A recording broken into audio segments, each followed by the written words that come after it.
Lorsque j'ai commencé ma quête sur l'éducation, la première chose que j'ai découverte, c'est que le modèle d'école que nous connaissons tous est un modèle très ancien.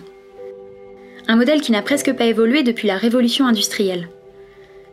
Un modèle où les écoles et les classes étaient pensées à l'époque pour former les enfants à travailler en usine. En fait, l'objectif social et éducatif à ce moment-là, c'était de préparer une génération entière d'enfants à un métier unique. Aujourd'hui, on sait qu'un enfant français a plusieurs milliers de possibilités de métiers qui s'offrent à lui. Il en fera d'ailleurs 13 en moyenne dans sa vie, et la plupart des métiers qui existeront dans 10 ans n'existent même pas encore. Le monde dans lequel vivront nos enfants sera un monde où la flexibilité et l'adaptabilité seront des compétences clés. Alors, la bonne nouvelle, c'est que tout ça est en train de changer. Enfin, pour être plus précise, il y a déjà un siècle, de nombreux pédagogues réfléchissaient à cette question. Mais aujourd'hui, on est en train de remettre tout ça au goût du jour. Le problème, c'est que dans cette société qui change si vite, tous les modèles que l'on essaie de construire deviennent obsolètes presque instantanément. Alors il faut tout réinventer, même nos façons de penser. Fini les modèles, fini les archétypes, fini les copier-coller. C'est là la difficulté.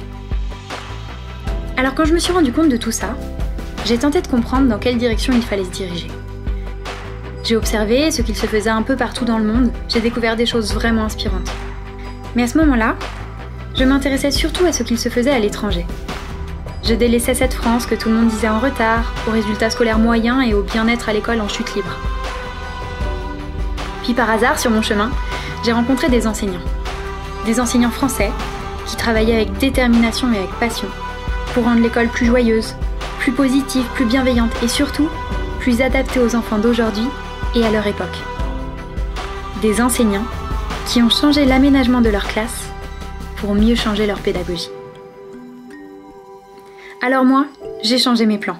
Je suis restée en France et j'ai pris la route durant 1 an pour aller rencontrer ces fourmis.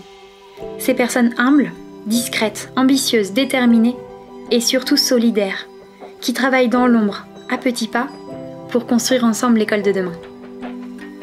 Je suis partie dans cette aventure, convaincue que l'architecture ne peut pas révolutionner l'éducation, mais qu'elle peut favoriser, qu'elle peut faciliter la mise en place de méthodes pédagogiques qui respectent le fonctionnement naturel du cerveau de l'enfant et ses émotions. Alors voilà, oui, la France est mal positionnée dans les classements internationaux. Oui, il faudrait plus d'enseignants, plus d'écoles, des classes plus spacieuses. Il faudrait aussi repenser la formation. Oui, d'accord. Mais en attendant, on fait quoi? On laisse vraiment les générations d'élèves passer sur les bancs des écoles en attendant que ça bouge? Est-ce qu'on veut vraiment que les choses restent comme ça? Moi, je pense pas. J'y crois. Je crois au changement et je crois au travail. Et je crois en ceux qui y croient. Allez, venez avec moi, je vais vous montrer.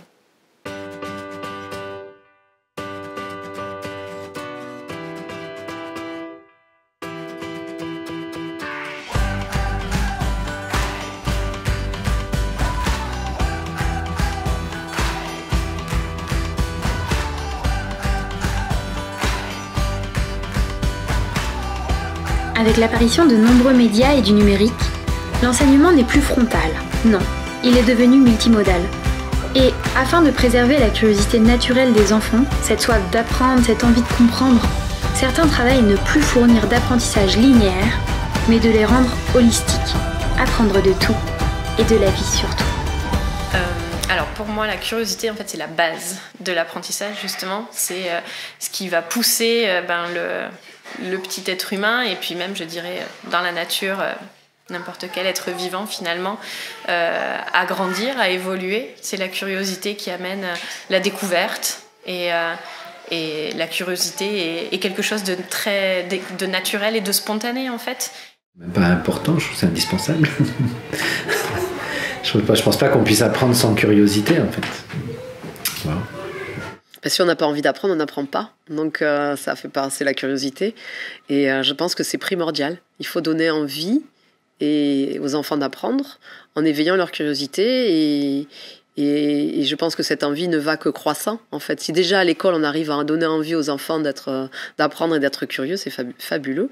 Et il me semble que l'aménagement de la classe favorise la curiosité parce que tout est mis à disposition, bien que les enfants ne sachent pas utiliser toutes les activités. Donc du coup, ils sont obligés d'attendre. L'attente, je pense, favorise encore plus la curiosité. Et ils sont même impatients qu'on leur fasse des présentations. C'est déjà de faire une classe colorée. Une classe qui donne envie, des fiches colorées, de rendre un petit peu attractif par rapport à la couleur, au niveau des objets aussi, de faire des objets attractifs, du matériel de manipulation attractif. Mon but, c'est qu'ils aient envie d'aller vers un espace, d'aller voir, en fait, d'aller toucher un matériel. Généralement, j'essaie aussi de ne pas tout mettre d'un coup. Le fait de mettre petit à petit, de voir de la nouveauté au niveau d'un matériel de manipulation va donner envie d'utiliser ce matériel de manipulation. On dit, Maria Montessori disait d'un enfant que l'enfant de 3 à 6 ans avait un esprit absorbant, donc qu'il absorbe comme une éponge tout ce qu'on dit avec beaucoup plus de facilité qu'à l'âge adulte. L'aménagement d'espace est primordial dans la démarche proposée par Maria Montessori. Donc quand je suis arrivée dans la classe n'était pas particulièrement aménagée parce que c'était une création. Les principales difficultés, c'est que je n'ai que des grandes tables, peu de murs en fait qui permettraient aux enfants de s'isoler sur des petites clames tout autour de la classe. Surtout pas d'accès à l'eau. Donc on a aménagé d'abord un point d'eau avec une bassine émaillée, dépichée, puis un deuxième point d'eau. Ça c'est très important parce que les enfants utilisent souvent de l'eau, ont souvent besoin de se laver les mains. Il a fallu enlever du mobilier finalement dans la classe, des tables, des bancs. Et échanger avec d'autres mobiliers parce que les enfants doivent pouvoir avoir un accès permanent à tout le matériel et donc tout doit être réaménagé à leur hauteur. C'est une réflexion permanente parce que la pratique quotidienne fait qu'on voit ce qui fonctionne et ce qui ne fonctionne pas et du coup il faut tout sans arrêt réajuster. Il existe des espaces privilégiés dans la classe qui sont toutes les activités de vie pratique, donc je dirais par exemple l'activité de pâtisserie ou alors toute la préparation alimentaire. C'est pour ça qu'ils sont placés en avant en fait. Dès que l'enfant rentre dans la classe, elles sont à sa disposition.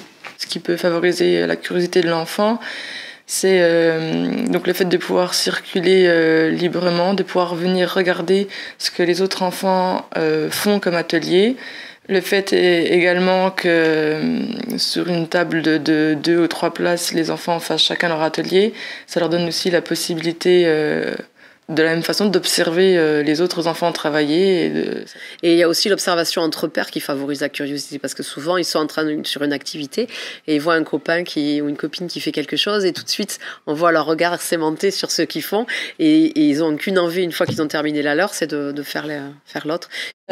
Ils peuvent enchaîner les activités parce que c'est vrai qu'auparavant des fois quand je travaillais autrement, ils avaient terminé l'activité et je leur disais attends un petit peu, j'arrive et du coup ils étaient actifs pas longtemps alors que maintenant ils peuvent être actifs tout le temps et ils peuvent aussi s'ils souhaitent faire une petite pause. Là je suis un peu fatiguée, je fais rien et je m'y remettrai après.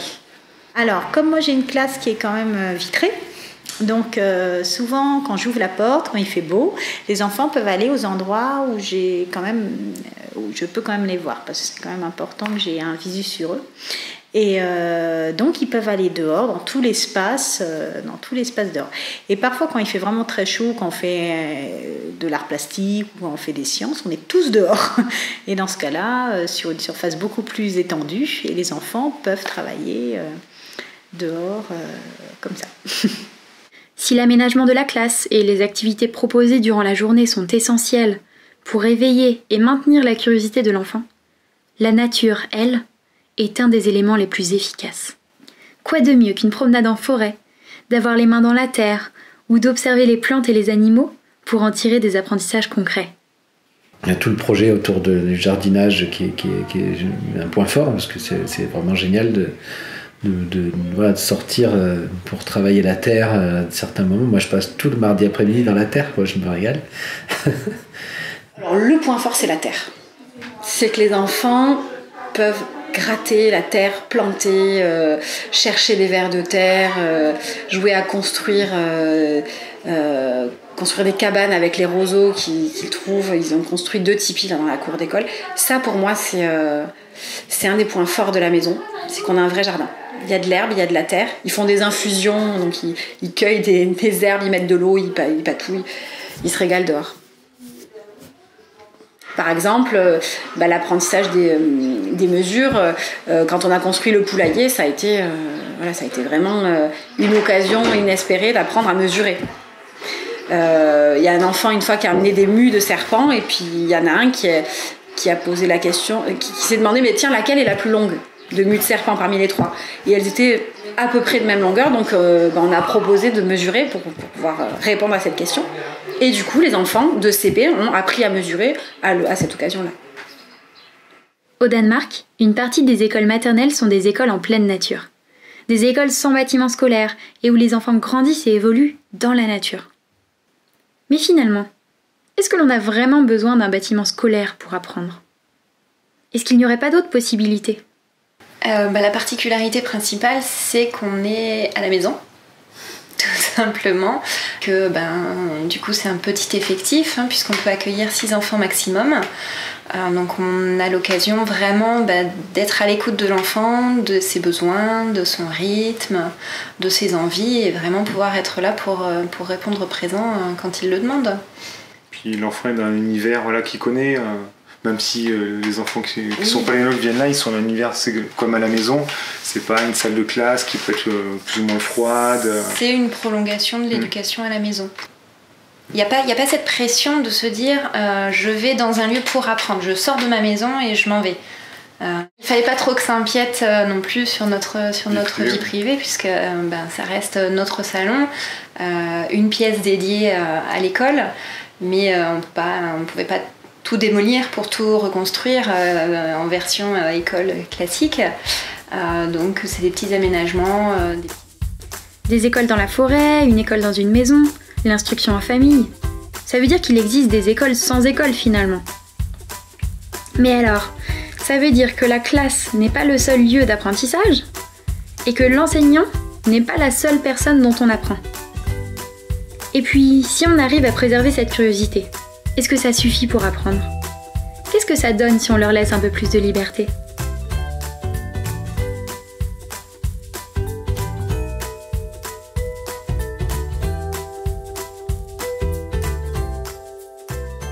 L'apprentissage, il se fait forcément par la personne. Voilà. C'est-à-dire que je ne peux pas apprendre à ta place. Je ne peux pas apprendre à quelqu'un quelque chose. Je peux lui enseigner des choses, mais je ne peux pas lui apprendre. Donc l'apprentissage, il est forcément quelque part autonome.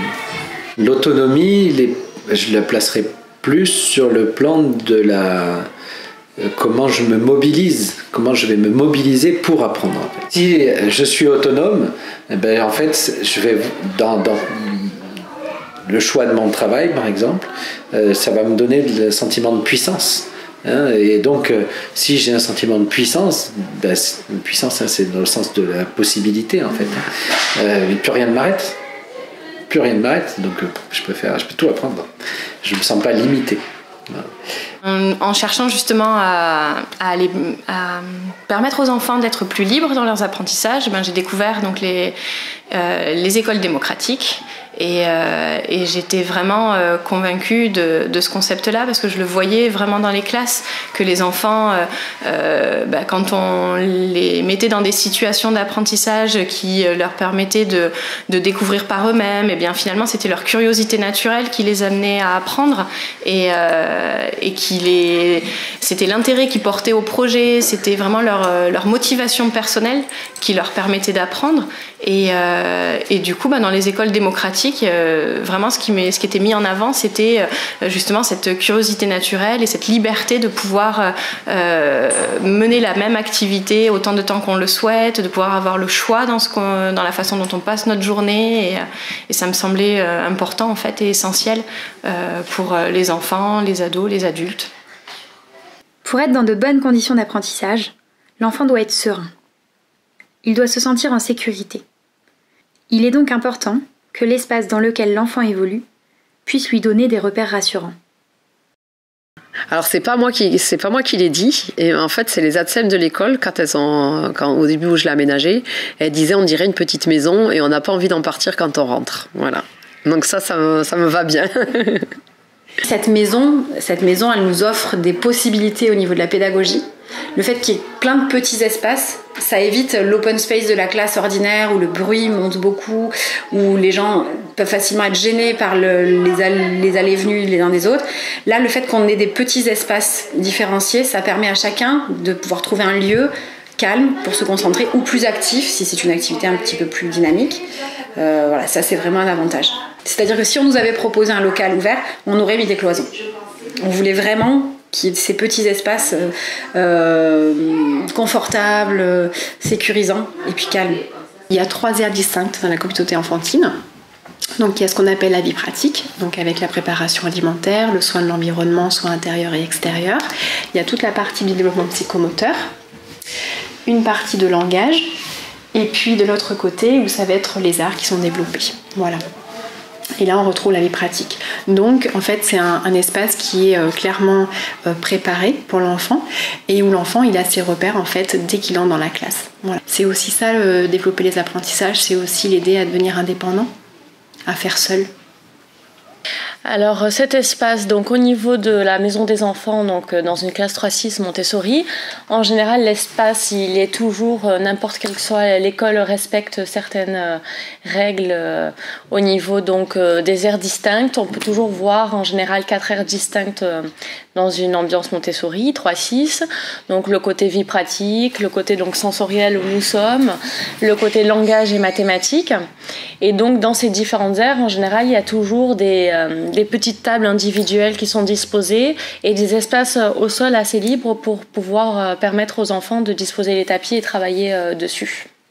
Mon souhait, c'était de justement revenir à une forme naturelle d'apprentissage auprès des enfants et de leur donner la possibilité d'apprendre à leur rythme, comme ils l'entendent, et parce qu'on leur fait confiance pour ça dans les écoles démocratiques. Donc dans notre école, nous fonctionnons on a appelé ça Open Space.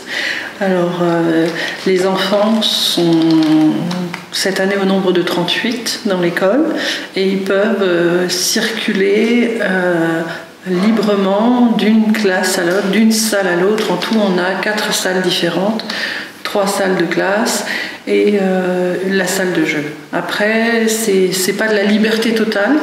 On essaye de leur demander de nous dire ce qu'ils veulent aller faire, pourquoi ils veulent aller dans telle salle, voilà, qu'ils aient un but. On a installé des espaces dédiés. On a une salle de classe où il y a beaucoup de matériel Montessori, mais pas uniquement. Une autre salle de classe où il y a des jeux de société, des ateliers de sciences, des manipulations mathématiques. Une autre salle avec du matériel d'art visuel,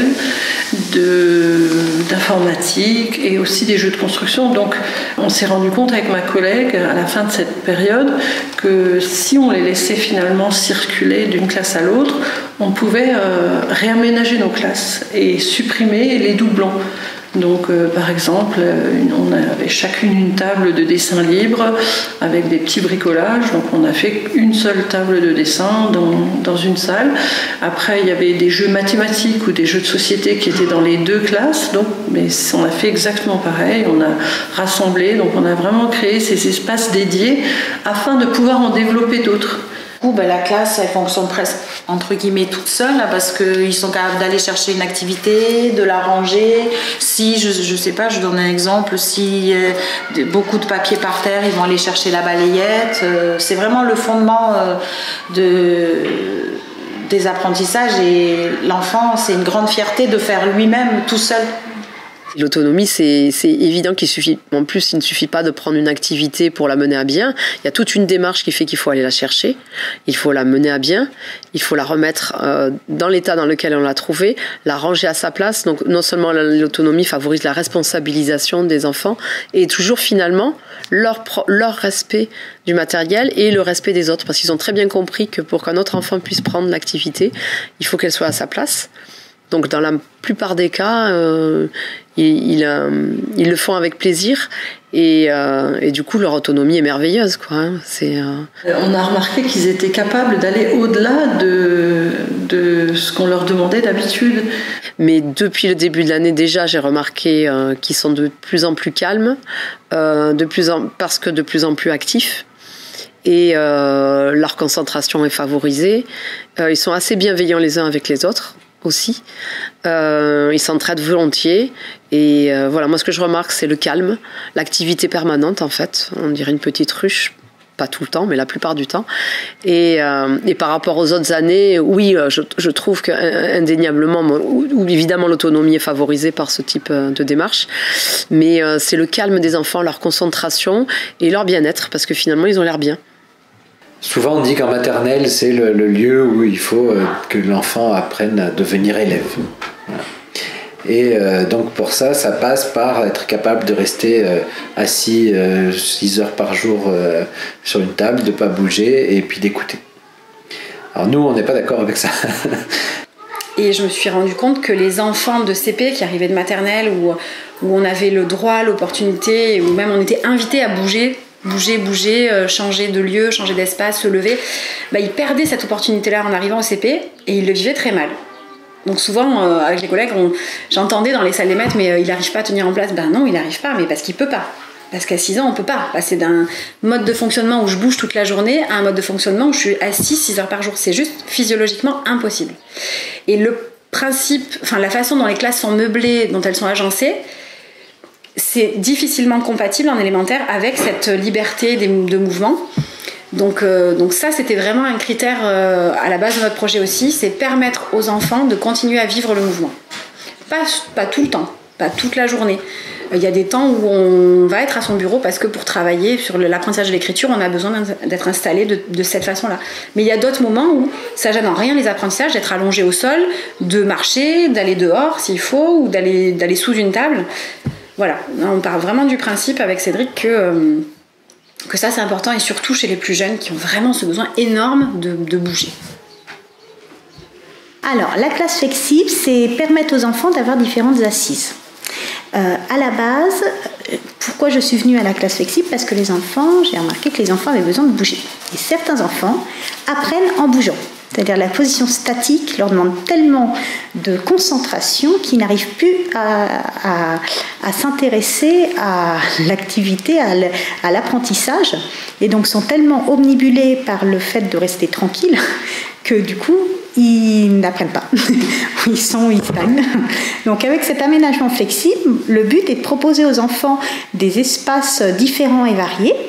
Donc pour ma part, on a le pédalo, l'assise à terre, les ballons, les chaises de camping, etc. Donc plusieurs assises. Et donc l'enfant en autonomie a le droit de se déplacer et d'aller dans un endroit où il se sent bien pour travailler.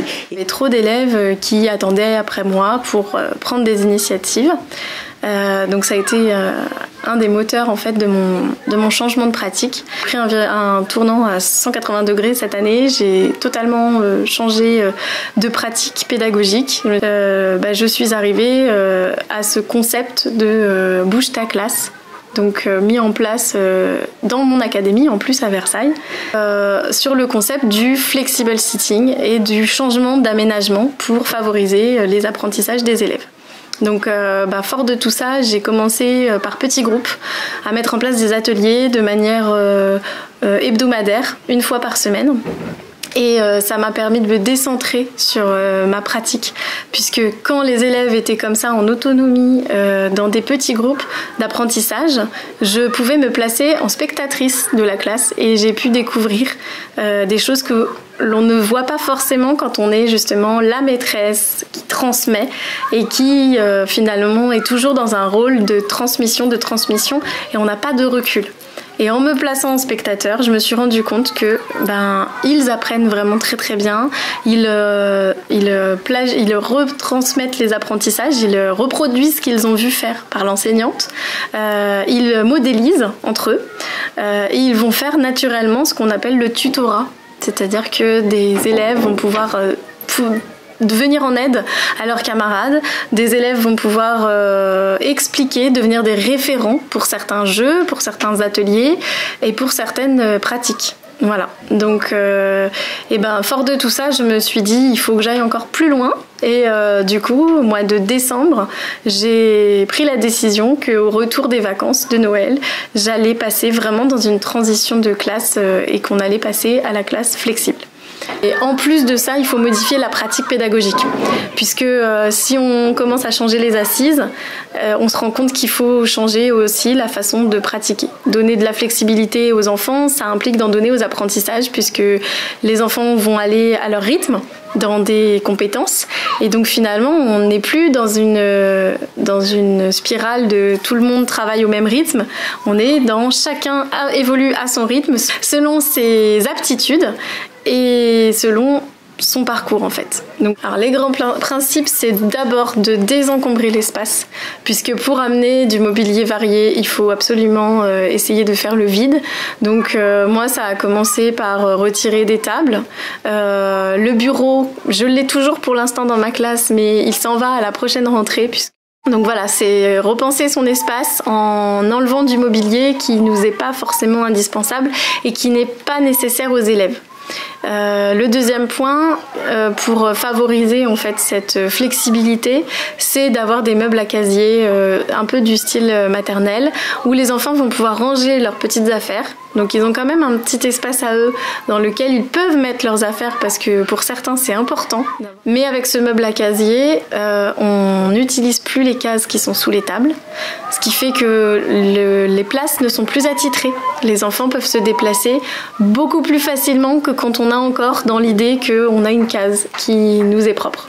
Puisque le principe du flexible sitting, c'est justement d'avoir des places selon ce qu'on est en train de faire, et non plus d'avoir une table, une chaise par élève comme le veut l'école traditionnelle depuis des années et des années, puisque finalement, selon les activités, a-t-on toujours besoin d'être assis sur une chaise ? Quand on est en train de lire, est-ce que c'est grave d'être allongé sur un petit canapé ou d'être sur un coussin tranquillement ? Non, je ne pense pas.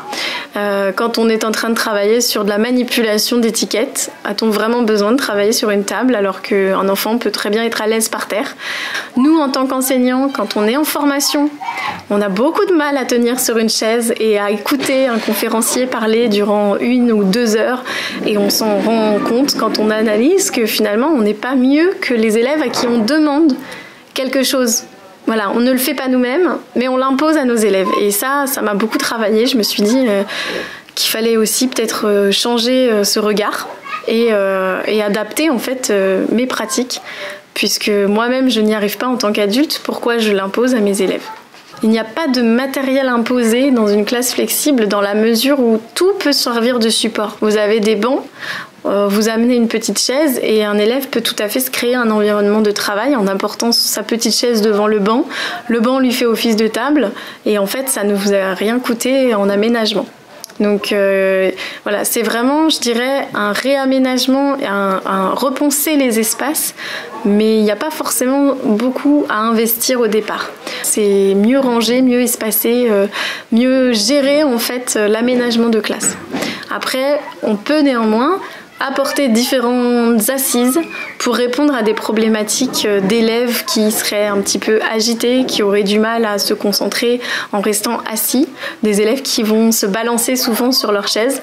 Et c'est là qu'on peut apporter des ballons de gym. Certains enfants ne sont jamais assis sur une table et une chaise parce qu'ils ont des coussins flottants. La possibilité d'avoir des petits coussins flottants et qui permettent d'avoir un coussin et de pouvoir bouger, mais nous on n'a pas l'impression qu'ils bougent. Et donc il y a certains enfants qui vont être en effet avec la table et la chaise, mais d'autres, même avec la table et la chaise, ils vont être avec ce coussin flottant. Et puis après, il y a toutes sortes de matériel ergonomique. Il y a les tabourets oscillants, il y a les chaises à roulettes, il y a les petits rouleaux pour mettre les pieds dessous. Mais ça, on peut tout à fait installer une chambre à air de vélo usagée sur une table, et l'enfant peut pédaler sur sa chambre à air. Et voilà, c'est tout à fait possible. Donc, à moindre coût, une classe peut se transformer en flexible du moment que l'enseignant de cette classe est parti pour opérer une transition. Et finalement, l'apport du numérique coïncide parfaitement avec la classe flexible en ce sens où les écoles ne sont pas dotées d'une flotte suffisante pour chaque élève. On ne peut pas avoir 27 tablettes, 27 ordinateurs. Donc forcément, ça implique un changement de pédagogie. Si on travaille avec le numérique, on a forcément des élèves qui sont en train de travailler sur l'atelier numérique, mais des élèves qui n'y sont pas. Donc dans une classe flexible où finalement chacun peut évoluer à son rythme et choisir ses centres, c'est idéal. C'est pas difficile de placer le numérique dans le sens où c'est mobile. C'est comme son nom l'indique, classe mobile. Donc les tablettes et les ordinateurs sont portables. Donc en fait, finalement, les enfants peuvent évoluer dans la classe avec leurs tablettes. Donc qui s'installe sur le petit bureau, qui s'installe sur le ballon.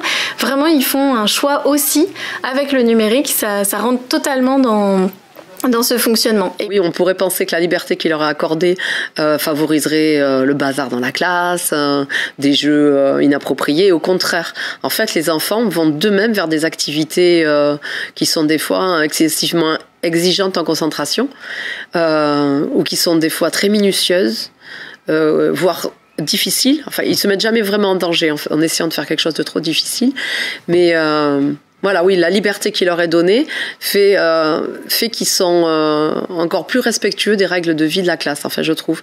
Et ils sont très à l'écoute de leur propre envie. Vu que cette liberté leur permet d'assouvir, de satisfaire leurs désirs, ils sont dans un certain bien-être. Enfin, ils montrent un certain bien-être, un certain apaisement, en fait. Je pense que l'un des points forts de l'école, c'est le fait que les enfants ils soient heureux.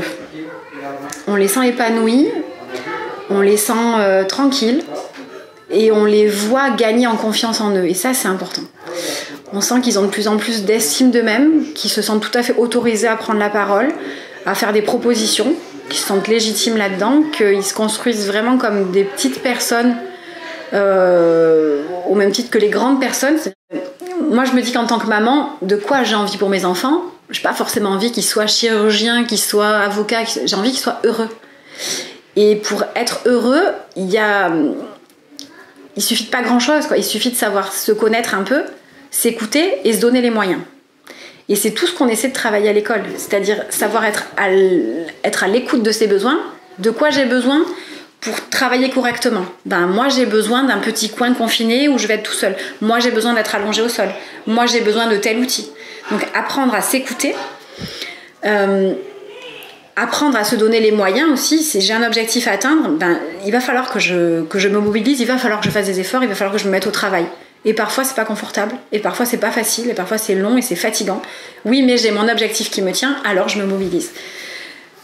En montant ce projet-là, j'avais l'ambition justement de pouvoir permettre un espace de liberté et un espace dans lequel tous les possibles peuvent être réalisables.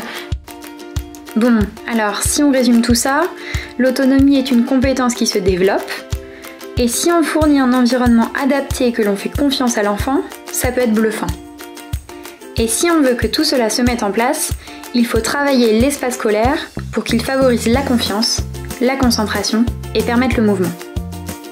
D'ailleurs, le mouvement est tellement important qu'en Finlande, des architectes qui conçoivent les écoles parlent de la classe comme un nid. Comme un nid duquel les enfants sortent pour se regrouper, travailler en groupe, pour aller chercher et se nourrir d'informations. Et ils parlent aussi de village pour décrire un lieu collectif, réversible, où les enfants peuvent se retrouver en groupe. Alors, dans un fonctionnement comme celui-ci, avec des nids et des villages, où est la place du maître dans tout ça ? De qui apprendra-t-on demain ? On a vu que l'enfant apprend du monde et par le monde qui l'entoure, puis qu'il apprend de lui-même et par lui-même. Donc logiquement, la dernière étape, c'est d'essayer de comprendre comment est-ce que l'on apprend des autres et avec les autres.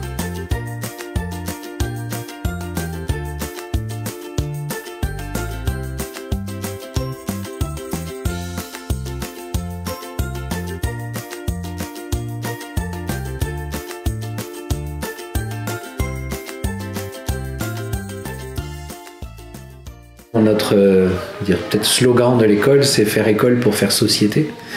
Donc c'est pour ça qu'on est attaché à la mixité, toutes les mixités. Si on travaille uniquement l'apprentissage par le biais de la relation maître-élève, qui va se travailler donc du maître vers l'élève, du maître vers l'élève, du maître vers l'élève, ou de la maîtresse vers l'élève, c'est, à mon avis, on a faux. Voilà. On a faux parce qu'on ne favorise pas l'émergence de liens sociaux entre les individus. En tout cas, on ne les travaille pas. Je pense qu'on peut très bien apprendre tout seul, mais on peut apprendre tout seul parmi les autres, en fait. Les apprentissages se font par imitation aussi. Il y a une grande part des apprentissages qui se font comme ça. Donc la socialisation permet justement l'imitation, permet les échanges, la remise en question, se confronter à d'autres points de vue, se confronter à d'autres façons de voir le monde, d'autres façons de vivre. C'est une richesse de pouvoir rencontrer l'autre et pouvoir le découvrir, et justement dans un environnement dans lequel on le laisse être tel qu'il est et dans lequel on n'a pas d'attente. Et les enfants ne sont pas répartis par âge au niveau des apprentissages, mais par compétences. C'est-à-dire qu'en maths, on va avoir un groupe avec tel et tel élève, en français avec tel et tel élève, et puis ponctuellement, un élève du groupe du cycle 3 va intégrer le cycle 2 parce que cette compétence-là, elle n'est pas complètement assez solide, donc il va venir la retravailler au moment où on la travaille avec les cycles 2. Inversement, quand on a un élève du cycle 2 qui a bien avancé dans un champ et qui a besoin d'aller plus loin, il va basculer au cycle 3. À partir du moment où on met en place comme ça un tutorat, un système de référents avec des élèves qui vont pouvoir être en charge d'expliquer des ateliers aux autres, de lire des histoires à leurs camarades, ben forcément on a une collaboration, une cohésion et une coopération d'élèves qui va se mettre en place. On a vraiment une entraide et un esprit d'équipe qui va se développer.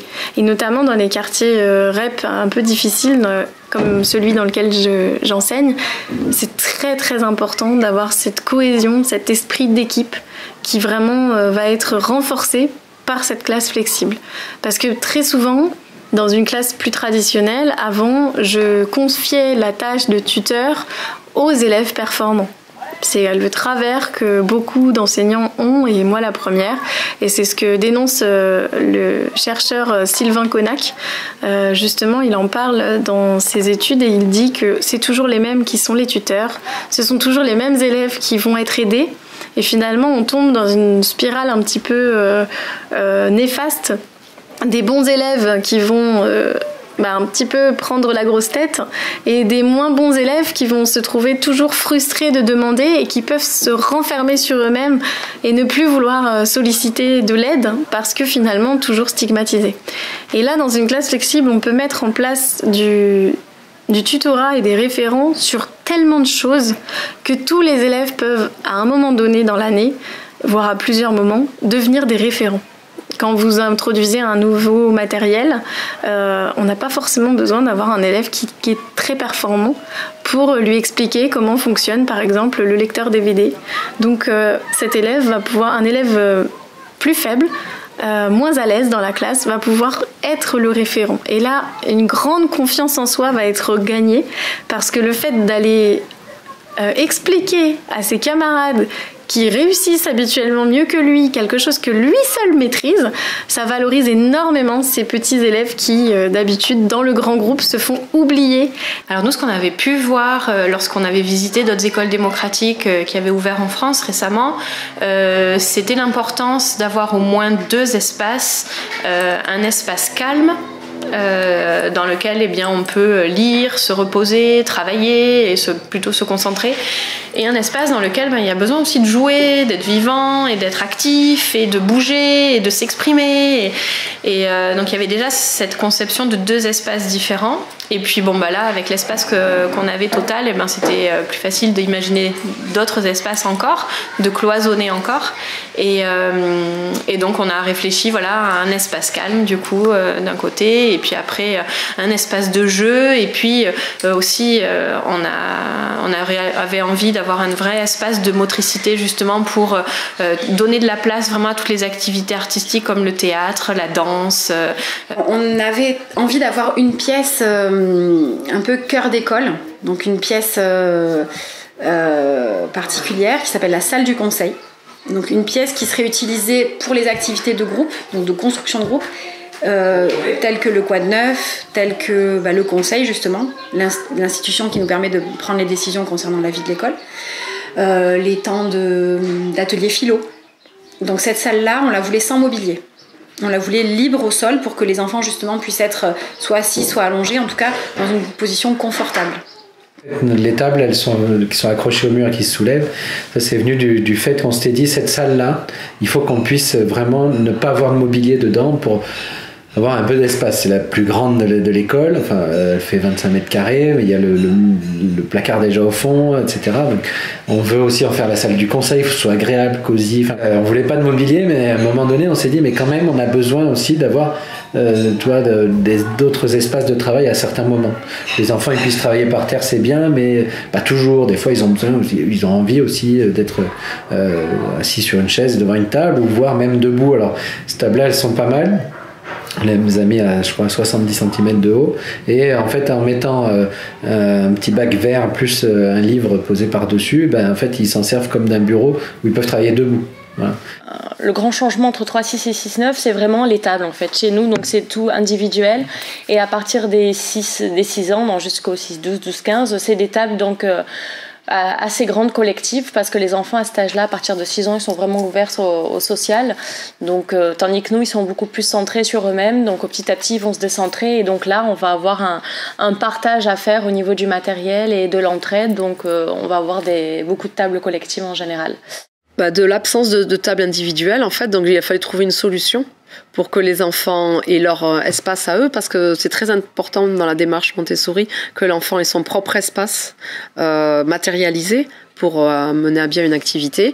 Et donc, comme il est très difficile d'avoir des petites tables, et comme précédemment, je n'avais pas ma classe de toute façon, on a juste pensé à séparer l'espace d'une grande table en différents coins chacun, et apprendre aux enfants à ne pas empiéter sur l'espace du copain, ce qui leur apprend le respect et la socialisation, parce qu'ils partagent des tables en faisant des activités différentes, et ils apprennent petit à petit à ne pas gêner leurs voisins. L'ellipse, qui a été très difficile à construire, mais qui est vraiment un gain extraordinaire au niveau des regroupements d'enfants, quand on se retrouve tous ensemble à écouter une histoire, ou à chanter, ou à discuter. L'ellipse est un élément, je trouve, fondamental. Enfin voilà, j'ai enlevé enfin les bancs, je détestais les bancs, mais je les ai enlevés, et je pense que j'ai eu raison, parce que ça permet la communication entre pairs, puisqu'on est, c'est une ellipse, et les enfants ne sont pas plus agités. C'est ce qu'on m'a dit, mais assis par terre, ça va être terrible. Mais non, au contraire, chacun a sa place, chacun voit les autres et respecte la limite que représente l'ellipse. Donc, il y a une espèce d'espace qui se crée entre chacun. Donc, l'ellipse, c'est très important. Alors, la chaise d'observation sert en fait aux enfants, à ceux qui n'arrivent pas à choisir une activité ou qui n'ont pas envie d'en choisir une, de s'asseoir calmement et seul, et d'observer les autres pour éventuellement trouver une autre activité ou simplement observer. Enfin, ils sont rarement, quand ils sont en observation, ils ont encore tendance à se coller un petit peu à l'activité. Ils le font rarement de loin, mais ça leur permet un peu de s'abstraire. Et le tipi, il est là pour les enfants qui ont un petit coup de blues, qui sont tristes le matin, pour pouvoir s'isoler avec un doudou ou Lulu, la mascotte de la classe, en attendant que le chagrin passe. Et il était là aussi pour les aider à se calmer en cas de colère, mais bon, ils sont pas du tout coléreux, les enfants de la classe, donc il ne sert pas à ça. Il sert principalement à faire éloigner la tristesse, et pour les enfants, des fois, quand ils ont des petits coups de fatigue aussi, à se reposer dedans. C'était important d'aménager des coins, des espaces qui permettent à chacun de trouver justement sa place dans l'école. Parce que on est donc tous différents. La différence d'âge déjà amène une grande différence de perception même de l'environnement. On n'a pas tous les mêmes besoins et nos besoins évoluent même au cours d'une journée. Et de pouvoir changer d'espace, changer d'aménagement en fait aussi, ça permet de prendre en compte les besoins de chacun. Et des fois, on aura envie de lire lové dans un canapé, et une fois, on aura envie de lire allongé par terre, et aménager des coins qui permettent aussi d'avoir des espaces plus intimes, où on peut être plutôt seul ou en petit groupe, et pas être tout le temps en fait avec ce collectif.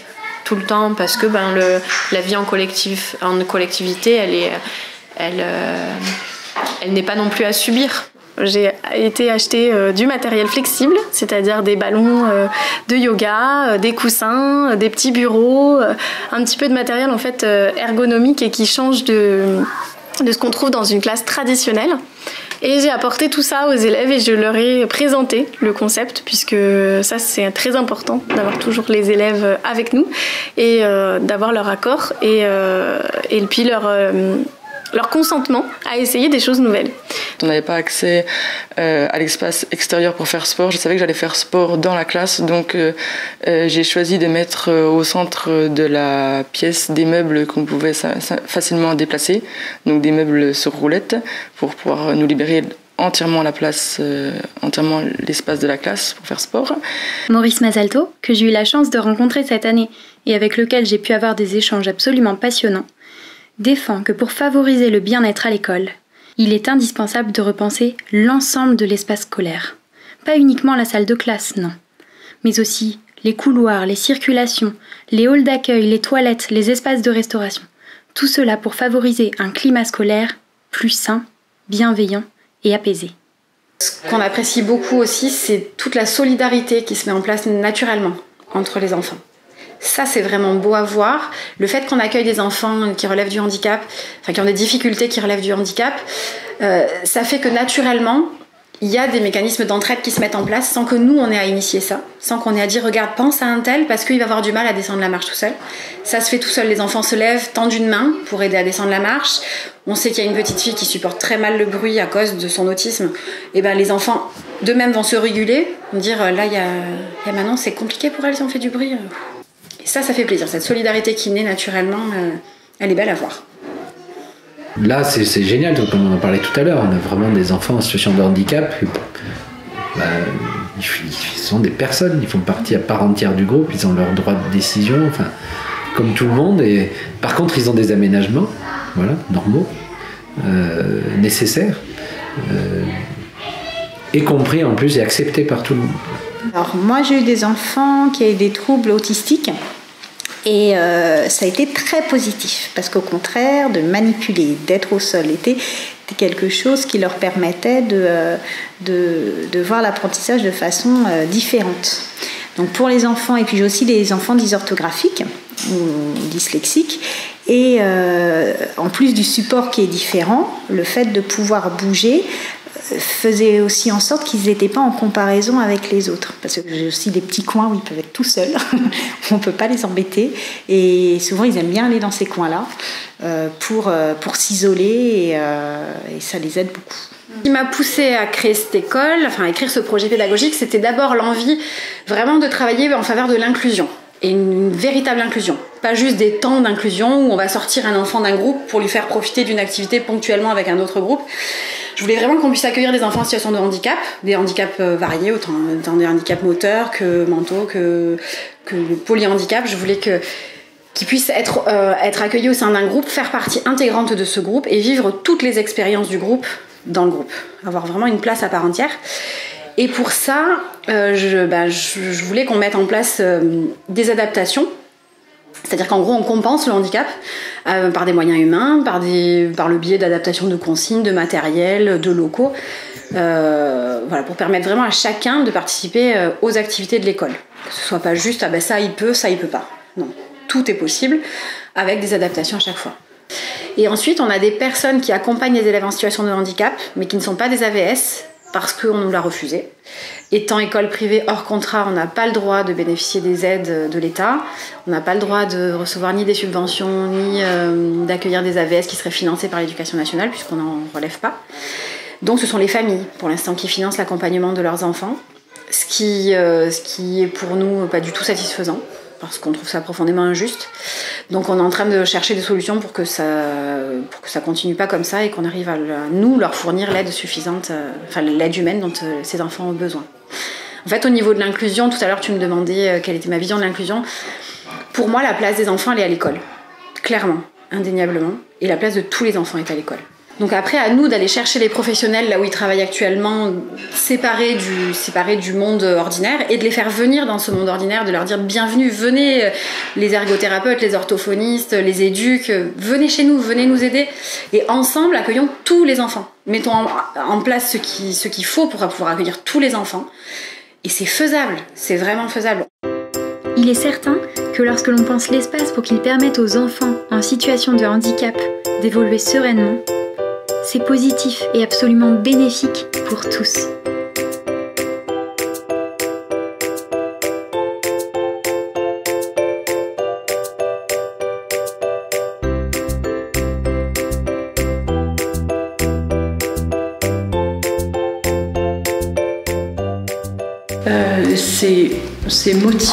C'est motivant de voir que les enfants progressent, et donc plus ils progressent, plus on a envie de progresser avec eux, et aussi le plaisir qu'ils ont à réaliser les activités, le plaisir qu'ils ont à jouer, et on sait que le plaisir dans les apprentissages n'est pas toujours là.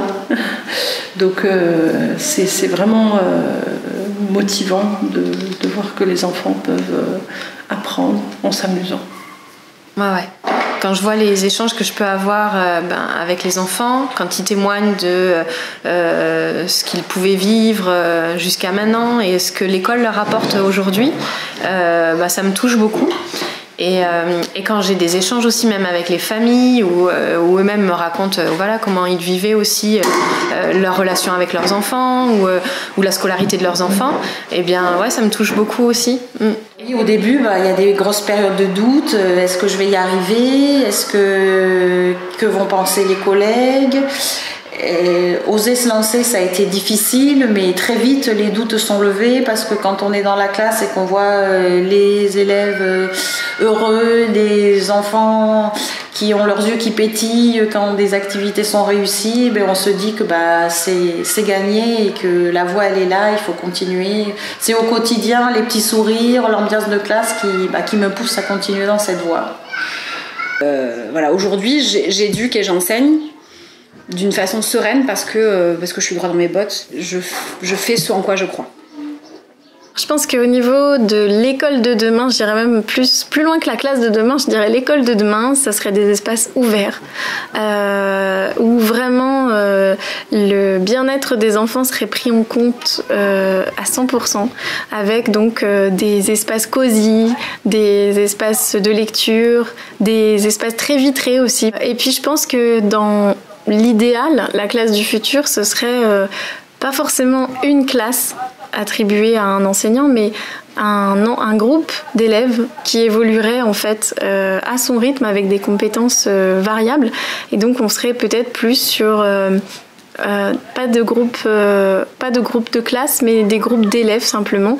Pourquoi pas du CP au CE2 ou même du CP au CM2, ça serait très ambitieux parce que ça demanderait un travail d'équipe important, ça demanderait des formations aussi en amont très très importantes et qui ne sont pas forcément encore mises en place.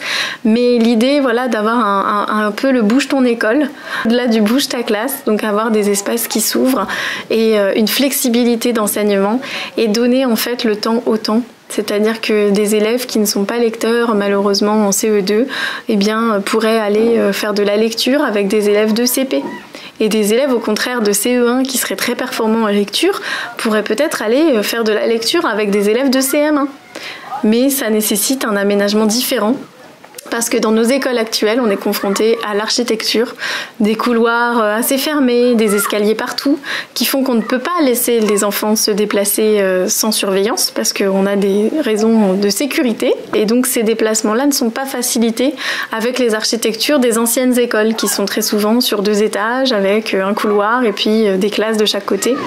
Voilà, moi je pense que des espaces ouverts, avec éventuellement des écoles même de plein pied, ça serait probablement bien plus facile. La vie des enfants se joue là et maintenant. Alors ensemble, commençons à repenser l'école dès aujourd'hui. Et alors si c'était à refaire ? Ah bah à fond, à fond. Voilà, je referais ça à fond. Si je pouvais, je le ferais. Bon, je l'aurais fait beaucoup plus tôt si je l'avais découvert avant en fait. Mais non, je le referais, oui, je le referais. Je le referai toujours parce que bon, voilà. Si c'était à refaire, pour le moment, je recommencerais. Moi, enfin, il n'y a pas de. Enfin, si c'était à refaire depuis zéro, purée, c'est le boulot, quoi. Non, c'est extraordinaire pour moi la qualité du milieu, enfin, du travail que j'ai maintenant, quoi. De mon point de vue professionnel, c'est le bonheur, quoi. Voilà. En parlant, en fait, on se rend compte qu'on n'est pas tout seul à se poser des questions, qu'on n'est pas tout seul à s'interroger, à trouver certaines choses absurdes ou à avoir besoin de sens, en fait, besoin de donner du sens à ce qu'on vit. Et quand on perçoit justement auprès de notre environnement que d'autres personnes aussi s'interrogent, eh bien on se rend compte qu'en fait c'est intéressant aussi de se rassembler et de pouvoir monter des projets ensemble comme ça qui nous portent et qui donnent du sens à notre vie. Ouais, c'est chouette. On n'a pas fini parce que maintenant on a un devoir de transmission. C'est-à-dire que maintenant on peut dire aux collègues, on peut retourner vers nos collègues enseignants et leur dire ça marche. Quand on met en place ce qu'il faut pour pouvoir accueillir les enfants en situation de handicap, on n'a pas besoin de les mettre à l'écart. On n'a pas besoin de créer des classes spécialisées et de les inclure comme ça sur des petits temps qui n'ont pas de sens, quoi. On peut les accueillir et ils peuvent être là toute la journée et faire partie du groupe et pas être étiquetés enfants handicapés à part. Ce sont des enfants point barre. On peut faire ça, ça marche. Et ça bénéficie autant aux enfants porteurs de handicap qu'aux enfants qui n'ont pas de handicap. Ça construit vraiment des choses extraordinaires chez les deux. Donc ça, on a maintenant le devoir, nous, d'aller le dire. On a le devoir de dire aussi que développer le respect de l'enfant, ça marche. Ça aide à construire l'estime de soi, la capacité à être heureux, tout simplement. Donc ça aussi, on veut aller le dire. Et puis on aimerait bien pouvoir épauler aussi les gens qui ont envie de faire ce chemin-là, parce que nous on l'a fait il n'y a pas forcément si longtemps que ça. On sait ce que c'est, quelle énergie ça demande de changer, et on a envie d'aider. C'est chaque petit pas de fourmi qui fera bouger les choses. Et je pense que les grands bouleversements, j'y crois un peu, mais pas vraiment, parce que c'est souvent violent. Par contre, les petits bouleversements à pas de fourmi, ça j'y crois beaucoup.